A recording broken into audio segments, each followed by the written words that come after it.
The fall 2021 anime season got so adult. We got surprisingly so many shows of the fall 2021 anime season actually featured kissing. I mean, put aside holding hands, which is just absolutely unacceptable in anime, but we had so many shows where we actually got something more. Like, we had full-on relationships completely built. I mean, Banished from the Hero's Party just went all the way. So, I'm really happy that it seems like anime in general is, I guess, maturing, which is a good thing. I mean, yes, we technically have hentai, but we're not talking about that.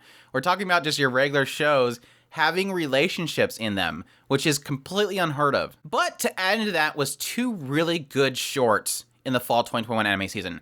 And I really wasn't really sure if I was going to do a review on these two shows, because I really didn't feel like there's enough to really talk about to warrant a full video.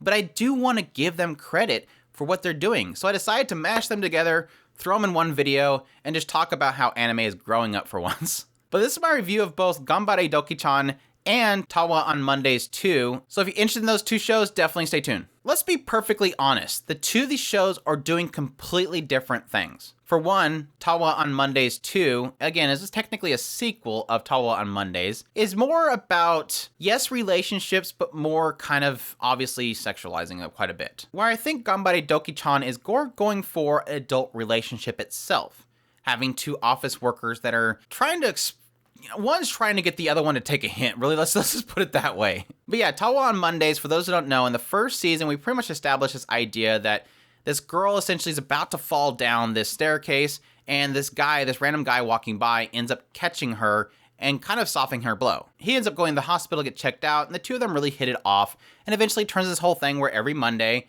they get on a train together. He protects her from, obviously, bad people on the train, while at the same time, she gives him a button of hers because, as we find out, she's well endowed, and so she breaks a lot of buttons. And so she gives him these buttons to give him energy for his work day, and his work week, technically. And then kind of in the background, you'll see kind of different other stories throughout this entire series where they introduce this girl named Magane, who really loves her sensei, and at some point she graduates, and the two of them have a relationship. You have Kohai-chan, who is this girl that's just an absolute ditz and says things that she really shouldn't around other men, and her coworker who's always kind of telling her, don't say that around other men, they'll take it wrong. Whereas on the other end, Ganbare Douki-chan more focuses around Douki-chan, who is trying to give her coworker, Doki-kun, hints that she really likes him. And so she'll kind of put them in situations where she's trying to, throw him signs and he's just not getting it. But you'll realize over time it's more that Doki-kun's just a good guy and he's not going to take advantage of her. But it's still their relationship as they go along their days. Different girls that get involved that will make Doki kind of have to, put herself out there more because she's afraid that these other thieving cats will end up taking him away from her. And it's really cute in that regard. Which gets me down to my thoughts on both these shows. Again, like I said before, they're technically going for the same thing. They're both technically more adult stories that are, yes, both doing comedy-based storytelling. They're both shorts. So again, they have a lot of similarities between the two of them.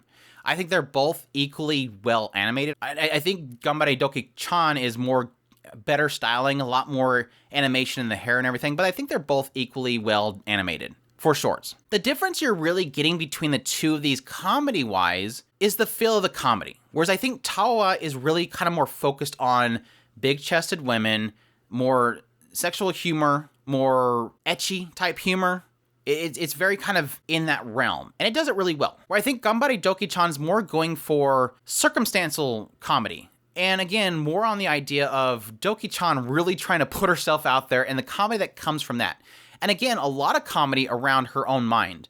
Because what you'll find out is with every situation where she's trying to push something onto Doki-kun, she'll end up having some sort of, in her head, imagining a dream or something where it actually plays out the way that she wants to. And when it comes to, yes, actual romance, adult romance, Ganbare is more kind of focused on the girl trying to seek out the ditherer, and the comedy and the romance kind of around that. The unrequited love kind of aspect, but yeah, like I said earlier, it really does at some point establish that he's not as dumb as he really does seem. But the romance is really kind of around that. Her really seeking him out, and some cases feeling very thirsty in her kind of pursuit of him, but it's that development there, and that eventual realization that this is a really cool guy that's just not trying to take advantage of the situation. And it really is cute in that regard. And again, it's a much more adult relationship. These are actual office workers. These are adults for once in anime romance. It's shocking in that regard. Whereas the romance in Tawawa is more puppy love, and again, it's so kind of stuck in the ecchi realm that it doesn't really do much with it. You do have Megami, who is kind of more a full fleshed out relationship, because it does start, like I said, in those first moments of the puppy love, and it gets all the way into the later parts of relationship. And so you do get a full relationship there, but again, it's so stuck in the elements of the ecchi that I don't think Tawawa really is trying to take it seriously, I guess is the way to put it. It's still, again, it's going for more ecchi than anything. Ecchi comedy is the focus of Tawawa. Whereas Doki-kun does have ecchi, but it's more focused on slice of life and comedy with that romance. So again, like I said, my whole focus here is to give people a perspective of that these are shows that you really shouldn't overlook, despite them being shorts. I won't sell people on Tawawa on Mondays being anything but a comedy ecchi.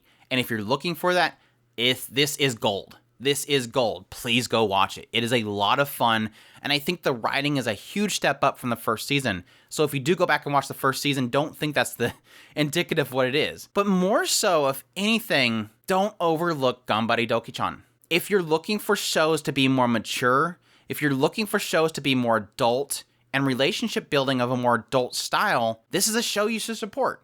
If people are so upset that we don't have enough adult stories, here it is right here. Go watch it and show that it's something that we want to watch. Because I think it's unique in that regard. Yes, it's not doing something incredible. It's not crazy storytelling, don't get me wrong.